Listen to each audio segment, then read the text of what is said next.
بات اس وقت کی ہے کہ پرانی سلطنت میں ایک بادشاہ رہا کرتا تھا۔ وہ بادشاہ بے حد رحم دل اور انصاف پسند تھا۔ اس کی اس عادت کی وجہ سے دور دراز کے لوگوں میں اس کی بہت ہی تعریف تھی۔ راجا کی سلطنت میں ایک بوڑھی عورت رہا کرتی تھی جو کہ ایک چھوٹی سی جھونپڑی میں رہتی تھی اور اس کے پاس ایک گائے تھی۔ بوڑھی عورت دن رات اس گائے کی سیوا پانی کرتی تھی اور وہ گائے اس کو بہت زیادہ دودھ دیتی تھی، جس کی وجہ سے اس بوڑھی عورت کی زندگی کٹ رہی تھی۔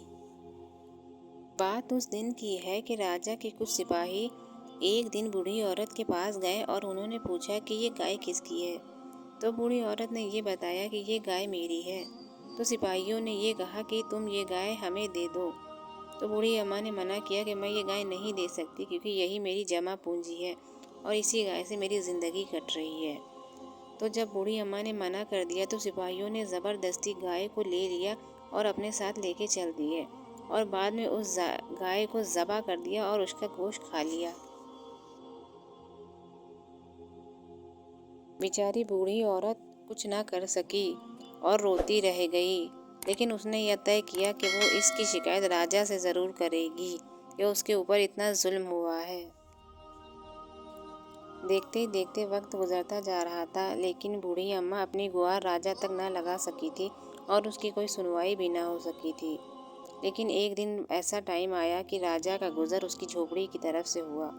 تو بوڑھی اماں تو اسی انتظار میں تھی کہ راجا کسی طرح ان کی جھونپڑی کی طرف سے گزرے۔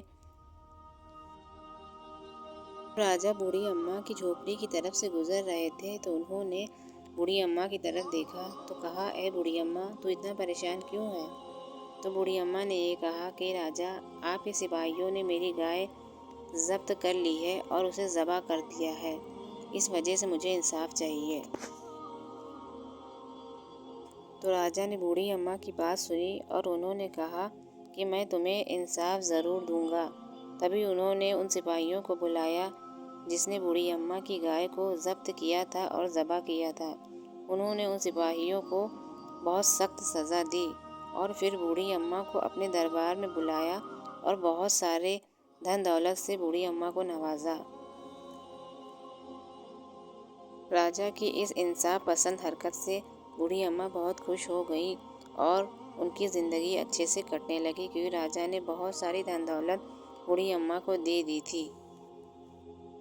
تو اس کہانی سے یہ سبق ملتا ہے کہ ہر انسان کو، وہ بادشاہ ہو یا فقیر، انصاف پسند ضرور ہونا چاہیے۔